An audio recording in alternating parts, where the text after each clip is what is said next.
Hi, hello everyone, Luke Smith here. Welcome to another quickie reading. It's Saturday the 19th of June, and today we are going to be reading the Piedmont, Virginia Community College article. So, is Chris's college it's basically a college. Alma Mater, a community college located in Charlottesville, Virginia, at PVCC. Chris earned a Applied Science Associate's degree in Computer-Aided Drafting and Design. After 5 years of study, Chris earned his degree, even though students are expected to earn associate's degrees after 2 years in the US. He also made the dean's list. Also, he claims, and just okay, I had to change my audio levels because I updated my computer to the next to a updated version, and it messed with my audio levels on OBS, so I had to correct them. Hopefully this seems okay. Chris refers to Piedmont Virginia Community College as the private villa of corrupted citizens, PVC citizens, or on one occasion as Piedmont Virginia College, due to the grudge he holds against the college. Within the context of his Sonic comics, Christian has characterized the private villa of corrupted citizens as the headquarters for the activities of the villains of Quickville, in the realm of the evil witch Mary Lee Walsh. In real life, Walsh, in her role as Dean of Student Affairs, I thought it was Student Services, it's probably the same thing, gave Chris a hard time on his love quest, and at points shattered his heart, lowering his level to nearly zero. Chris took revenge in his own imitate fashion, making her into a character in his comics, an evil witch in command of a villainous group known as the Private Villa of Corrupted Citizens. Okay, so this is a relatively kind of short one, so I'm just going to get through it as best as I can. Chris's academic life. Chris was notably both unwilling and unable to go to a better school, so PVCC was chosen to be his college career, likely by his parents. As a community college, the institution is not prestigious, accepting all participants and not offering any degrees higher than 8 associates.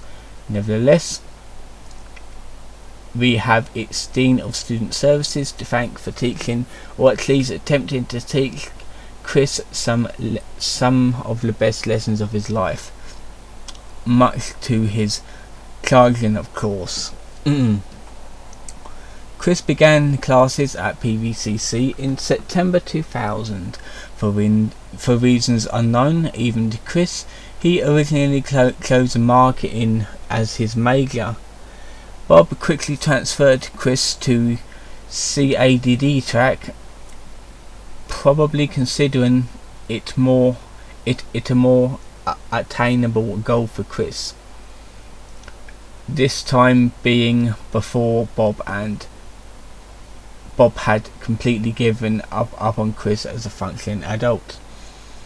Chris says very little about his college academic year and appears to have learned even less.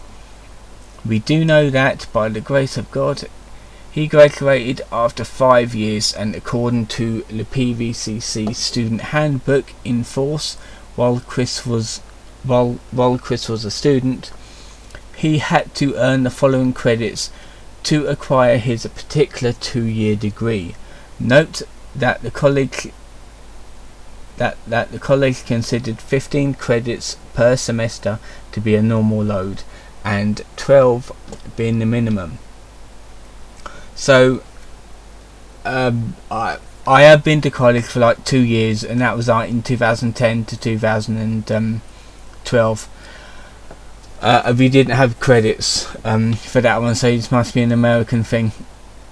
So English composition, 3 credits. This is like if you complete it. Humanities and Fine Arts, 3 credits. Social Behavioural Studies, 6. Natural Sciences and or Mathematics, 3. Wellness, 2. Student Development, 1. Computer Aided Drafting, 1 and 2, 6. Additional CADD courses approved by advisor, 6. Other occupational technical courses, 35, and that brings the total to 65. So these are obviously all the classes that they teach at that college. While Chris, let me just, yeah, hopefully my voice ain't that high. I'll probably need to change it for next time. When Chris entered the college, he was required to consult with an academic counsellor who also helped him plan a schedule. He was also no doubt in close touch with the counselling centre throughout his time there. Given his mandanes, see below. In other words, his CADD advisor would have played a very large role in guiding Chris towards the appropriate background and prerequisite courses. The nature of this relationship is unknown, but it can safely be assured that Chris was passive and uninterested in what was decided for him. Bob probably had more contact with the CADD faculty than Chris did. We know that Chris took at least one infamous English class. He took up tennis. He also took up tennis to fulfill his wellness requirement. He also took a course in HTML to learn more. Someone will need to dig through Chris's trash again. One mystery is why it took Chris so long to finish, even taking his suspension into account. He needed 10 semesters.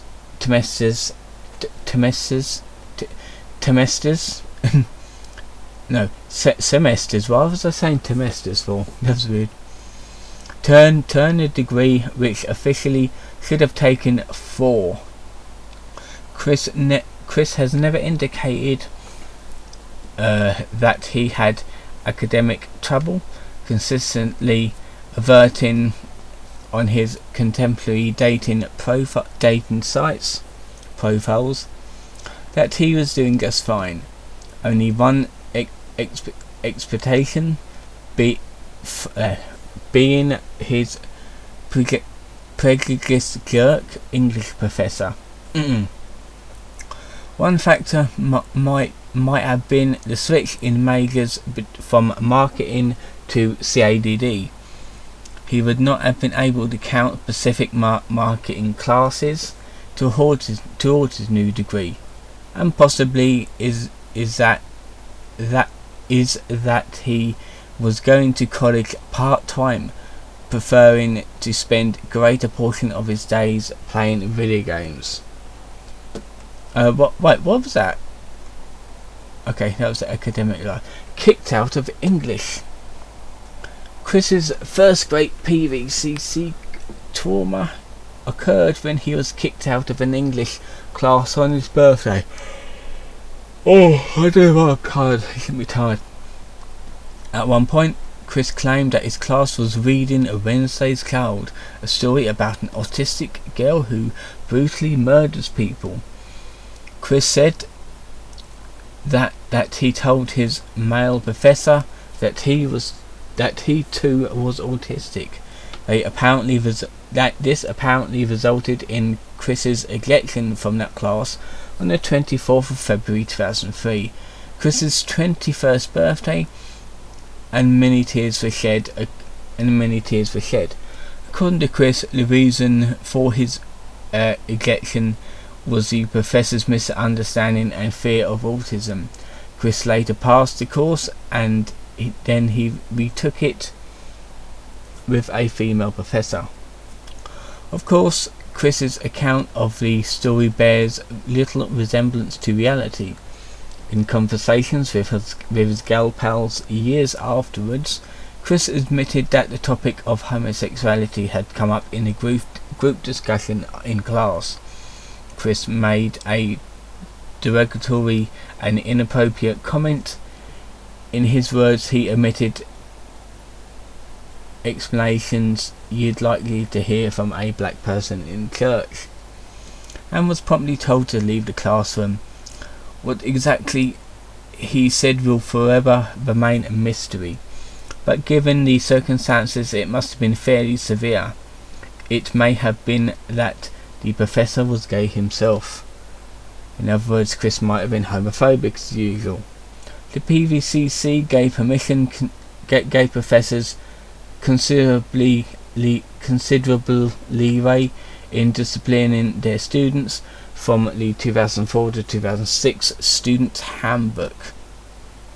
Well, is this from Chris or who? I'm not quite sure. When unruly or otherwise unacceptable behaviour occurs in a classroom or a lab, this must be from the handbook. The instructor may immediately have the student who is causing the problem to leave the classroom. If it is the student's responsibility to contact the instructor as soon as possible, and at the latest before the next meeting of the class or lab, to attempt to reconcile the problem.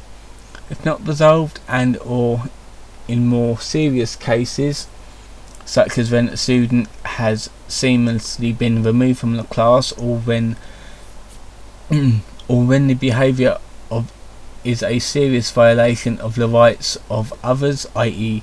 threats of violence or other acts of hostility, the faculty member may prefer to deny the student's return to the course. In these cases, the faculty member must file a written charge available in the Admissions and Records Office that proposes the removal of the student from the course. Once the charge is filed, the case will be settled by following the procedure for making and hearing charges against students. The handbook defined disorderly contact as including loud noise that is disruptive to college functions, obscene or offensive, abusive language or gestures, or threatening or hostile language. This pretty much covers the waterfront of Chris's typical behaviour. Given that Chris never reads a fine print or even a large print, he is doubtfully unaware of these linguistic niceties.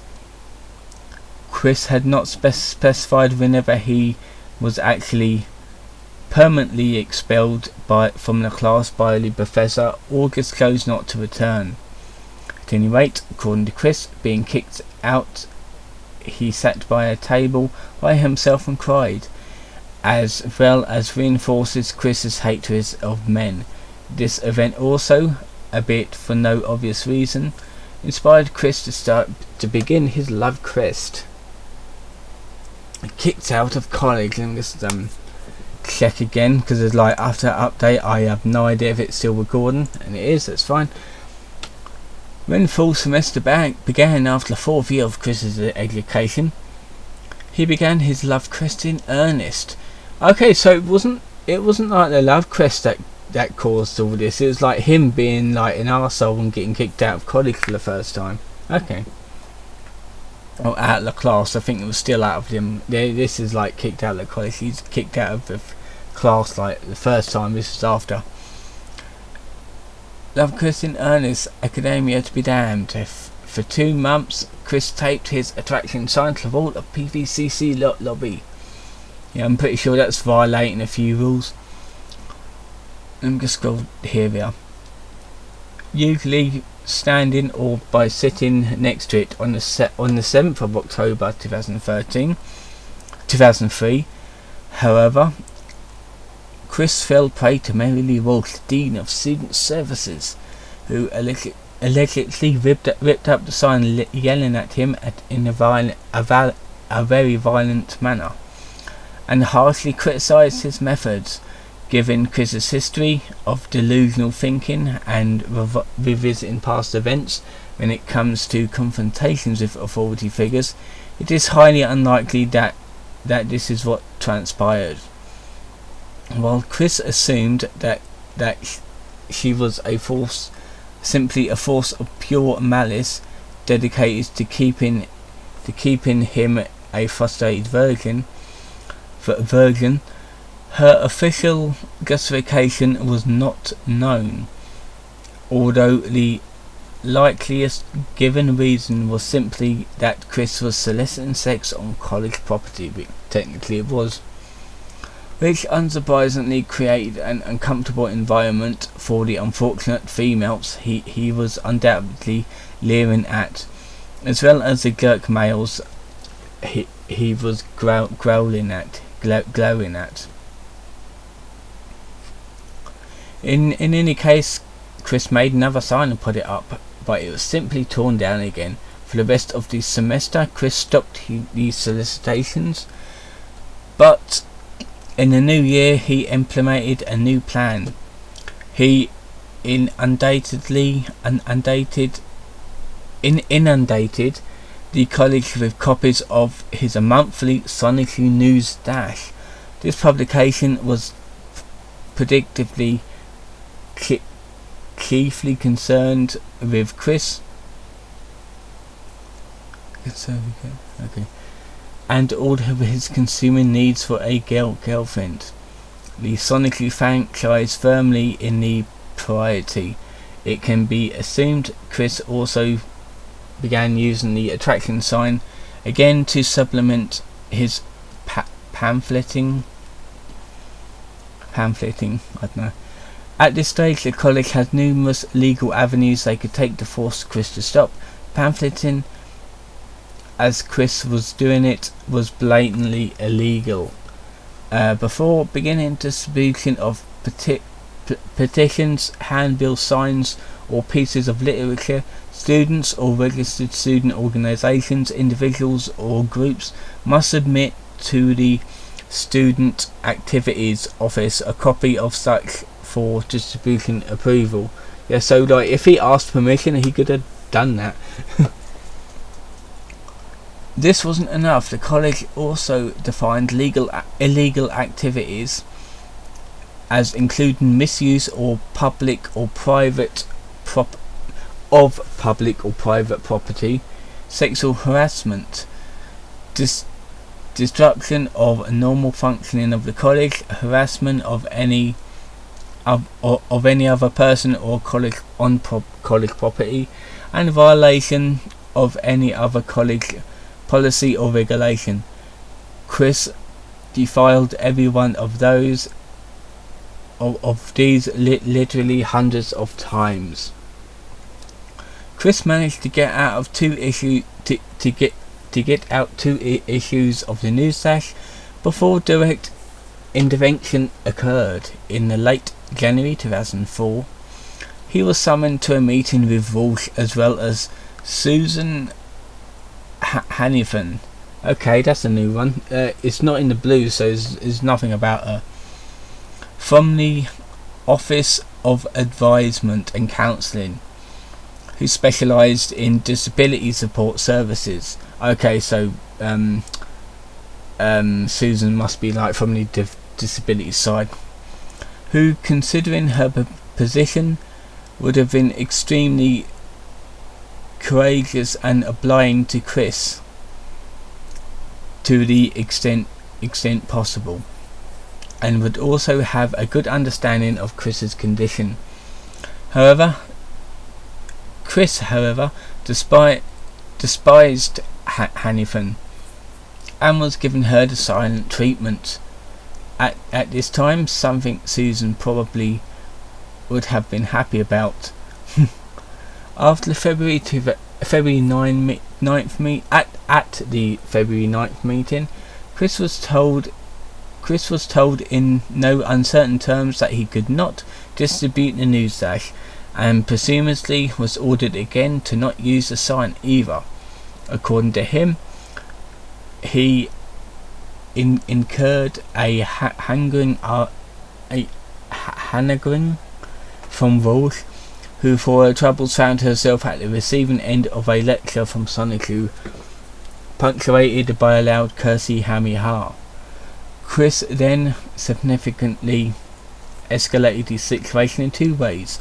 Upon returning home from his meeting, he wrote in his diary, "I am very angry at that. In response, I plan to incite the masses and hope they demand the return of the news dash, so my chances on getting a girlfriend can be restored." Yeah, that was why he. That was the reason for his news dash, by the way. It's not a newsletter, it's basically a soliciting paper. "I have also declared war on them as well." Obviously that was Chris. The following day he posted this. He posted on his website, "Sonichu News Dash has been taken away by Mary Lee Walsh. Mary Lee Walsh has taken the Sonichu News Dash and made it illegal on PVCC property.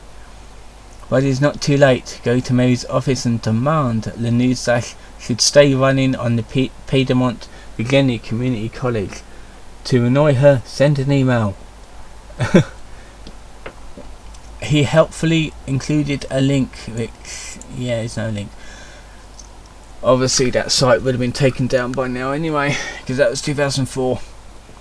Chris also sent Walsh an angry note which communicated with an intimidated glare in a pictorial fashion. That's it right there.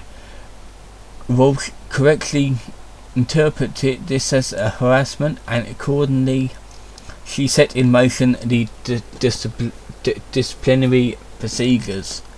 On paper, any member of the PVCC who indicated charges against a student who have said charges investigated by the Dean of Student Services. In this case, however, it was the Dean herself who was filing the charges. How the college dealt with this paradox is unknown. Perhaps one of Mary's colleagues investigated instead. What is clear, however, is that Chris has stupidly attacked the one person in the college who was most knowledgeable about how to expel students. In other words, he fucked up. It was also certain that Walsh herself would not have partaken in the disciplinary decision concerning Chris, as she was involved in the incidents and thus would have been obliged to attain from judgment. Again, on paper, Chris would have been given 5 days to address the allegations against him.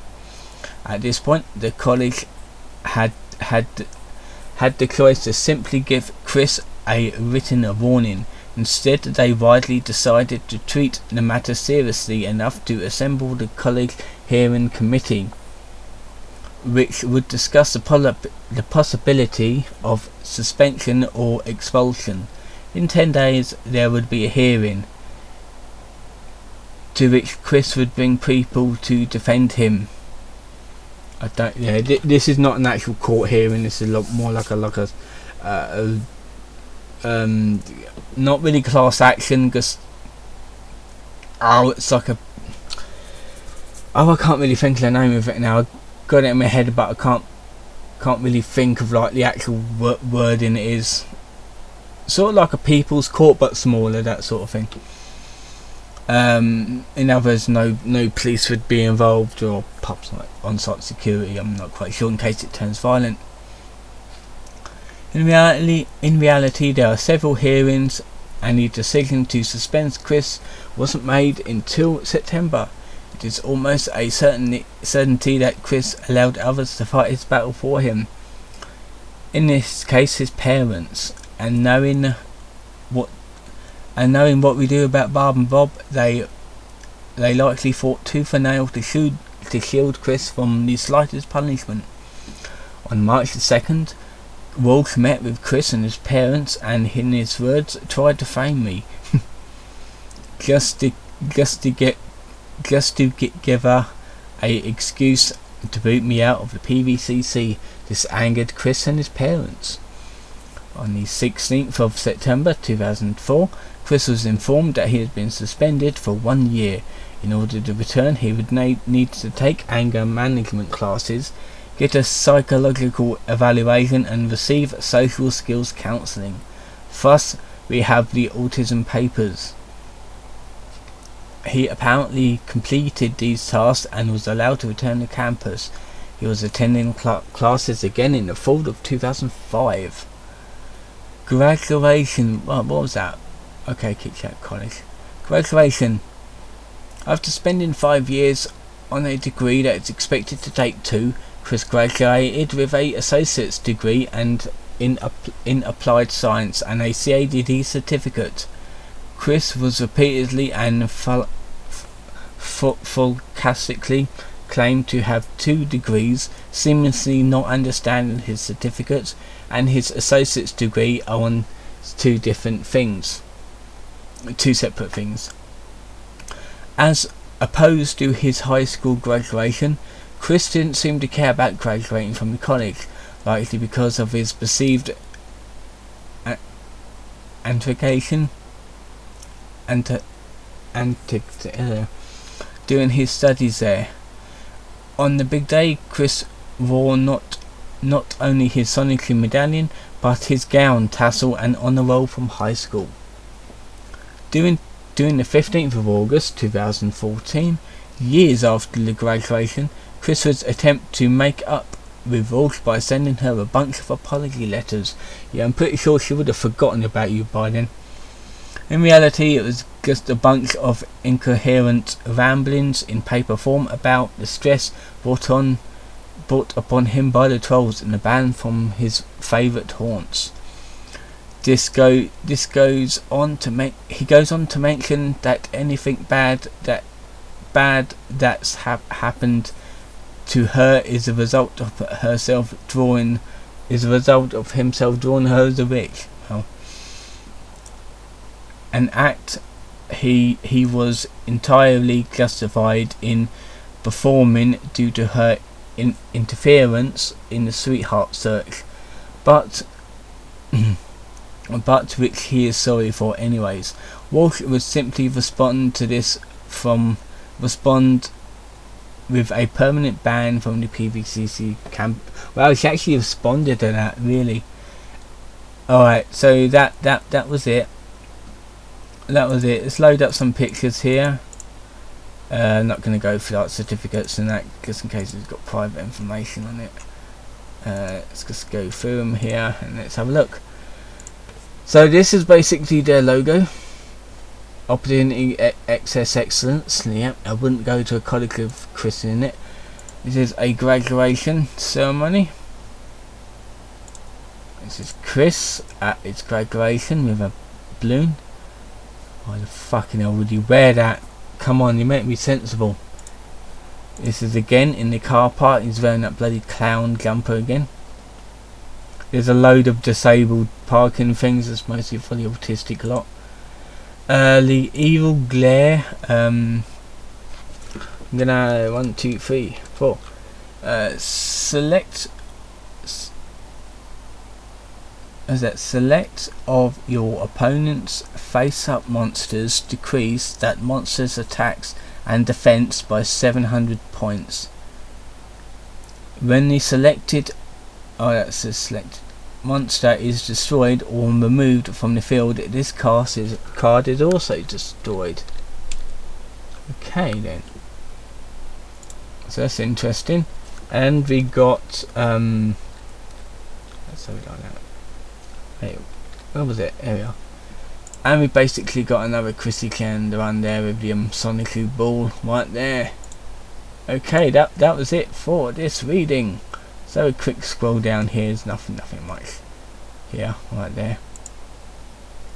So I think that'll be it. A nice 30-minute session. I will leave it here. Don't forget to like and subscribe, and I'll see you guys next time.